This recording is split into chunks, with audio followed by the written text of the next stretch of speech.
Well, fencing has been erected here at the University of Toronto outside of Convocation Hall. That fencing blocking view of a pro-Palestinian encampment which has been in place for over a month now. This encampment just steps away, and organizers here saying they have no intention of leaving. In fact, organizing a graduation ceremony of their own. Randa Eid Saad Sukkar, 21 years old.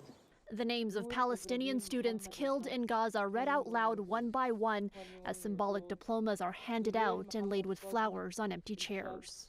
Today, we grieve together all of my Palestinian siblings who could not walk down the graduation hall and who will never experience the joy of wearing a gown and a hood.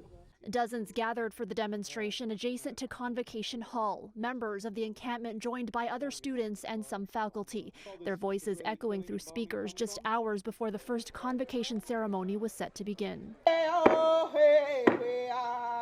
The university sought an urgent court injunction to remove the encampment, aiming to have it done before convocation. A judge has instead scheduled the hearings to take place later in June.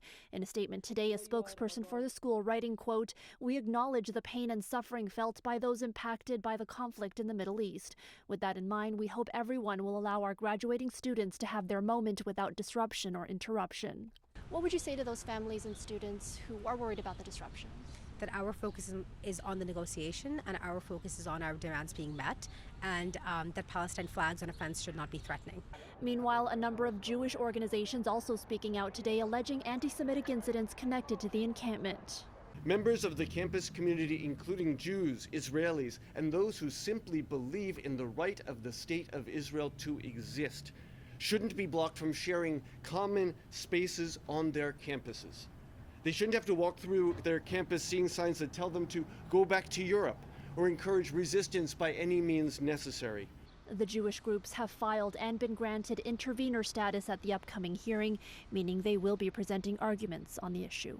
More than 30 convocation ceremonies will be taking place until June 21st. The hearing for the injunction is set for June 19th. At the University of Toronto, Natividad, City News.